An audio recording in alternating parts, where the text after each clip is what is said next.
हाँ स्टार्ट करूँ।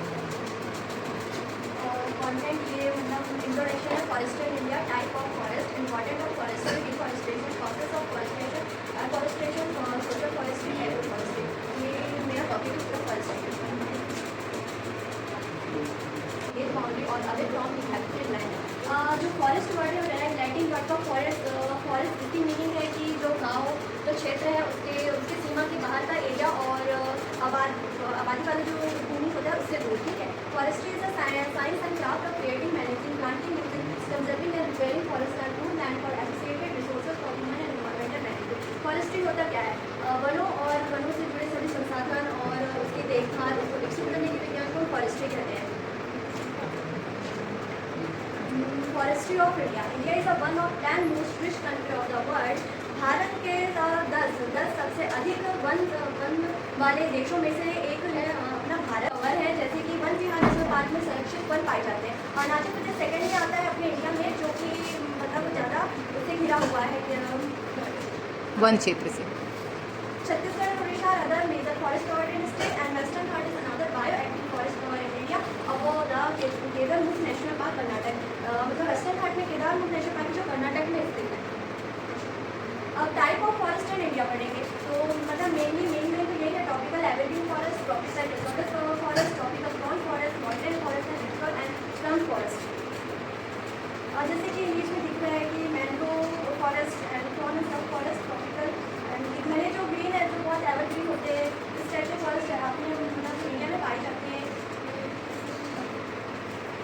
और ये डिफरेंट टाइप फॉरेस्ट है इंडिया, मतलब बहुत टाइप के फॉरेस्ट अपने इंडिया में है, बहुत टाइप के मतलब moist forest, tropical dry forest, सब ट्रॉपिकल फॉरेस्ट, टेम्परेट फॉरेस्ट, सब टाइप फॉरेस्ट। ये बायोट्रॉपिकल जोन में कि अपने हिमालय अपन नॉर्थ ईस्ट मतलब हर उसका अपन पढ़ते हैं, जैसे island, western Ghat desert, semi coast and north east, ये सब इंपॉर्टेंट ऑफ फॉरेस्ट्री। फॉरेस्ट्री की क्या इंपॉर्टेंट है? फॉरेस्ट्री ऑफ लाइफ हमें प्रोवाइड होती है।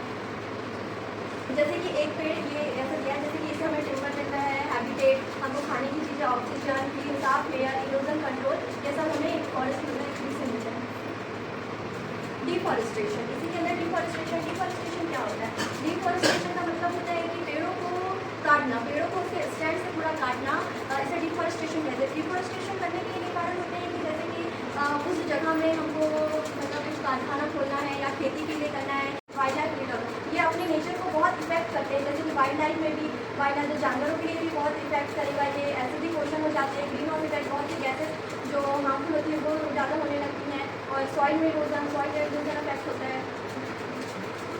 मेजर प्रोसेस जैसे कि मैंने बताया एग्रीकल्चर एक्टिविटी, जैसे एग्रीकल्चर के लिए डिफॉरेस्टेशन किया जाता है, लॉगिंग हो गया, शहर बसाने के लिए हो गया, डेसिफिकेशन, माइनिंग करने के लिए भी जगहों को खाली करना पड़ता है, एंड फॉरेस्ट कंट्रोल। इसको कंट्रोल कैसे कर सकते हैं? डिफॉरेस्टेशन में started deforestation and forestry and East Asian nation and leading in this regard. Many East Asian countries including China have successfully managed to resolve deforestation. Deforestation को control करने के बहुत से कारण हैं। डिफॉरेस्टेशन हम करते हैं लेकिन इसकी आवश्यकता कहीं कहीं पड़ती है, लेकिन इसको कंट्रोल हम कर सकते हैं। हम फिर से हम पेड़ लगा सकते हैं, जैसे रिड्यूस माइनिंग हम कम कर सकते हैं, माइनिंग एक्टिविटी को, ट्री प्लांटेशन, और पब्लिक में मतलब लोगों को जागरूकता कर सकते हैं कि आप एक पेड़ काट रहे हैं तो आप दूसरा पेड़ लगाइए। इस तरह से हम इसको कंट्रोल कर सकते हैं। अब एफॉरेस्टेशन क्या होता है? एफॉरेस्टेशन जो हमारे गैर कानून उसको सोशल फॉरेस्ट कहते हैं। इसका मतलब होता है कि इसमें ऐसी खाली ज़मीन पर फलदार पौधे को लगाना जिससे कि पर्यावरण की सुरक्षा भी हो सके और ग्रामीण क्षेत्रों के लोगों को रोजगार भी प्राप्त हो सके। The term was first used by national commission on agriculture government of India 1996। इससे सबसे पहली बार national commission of agriculture government ने 1996 में इसको किया। ये कंपोनेंट ऑफ सोशल फॉरेस्ट्री के 3 पार्ट है: rural forestry, extension forestry, farm forestry. और जो रूरल फॉरेस्ट्री कम्युनिटी से इससे अपनी जॉब अपॉर्चुनिटी बढ़ जाती है, हमको बहुत सारी चीज़ें मिलती है, इन्वायरमेंटल इंप्रूवमेंट होता है इससे। एग्रो फॉरेस्ट्री वो फॉरेस्ट्री है जहाँ पे सिस्टमेटिक रूप से है, हमको बहुत ज़रूरत है फॉरेस्ट मतलब अपने वातावरण, अपने जगह को अच्छा पेड़ पौधे लगाना, इससे हमें अच्छी ऑक्सीजन और बहुत सारे बेनिफिट हमें इससे मिलते हैं। जैसे कि चलो साक्षी। इंट्रोडक्शन सीड टर्मिनेशन मेरा टॉपिक है। Introduction in the world of botany, seed germination is the process by which a seed continue or dormant embryo begin a sprout and grow into a new plant. It is critical critical stage in the plant in life cycle. पहले इसमें introduction में बीज अंकुरण इसे लेकर हम पहले गमले में एक तरीके से मिट्टी को तैयार कर लेंगे, उसमें बीज को दबाकर पानी वगैरह सब उसमें इंक्लूड कर देंगे। Seed structure, understanding the anatomy of seed, external of comprehend the germination process, the seed consist of। मैंने फॉरेस्ट्री के ऊपर पीपीटी बनाया था, मुझे ये सीखने मिला कि इतना डीपली तो हम पढ़ते नहीं हैं फॉरेस्ट्री के बारे में, नॉर्मल नॉलेज तो था, लेकिन इसके जरिए मुझे हर चीज़ एक डीपली अच्छे से पता चला, हर डिटेल मैंने उसको पढ़ा, मैंने उसको समझा और आप लोगों को समझाने की कोशिश की।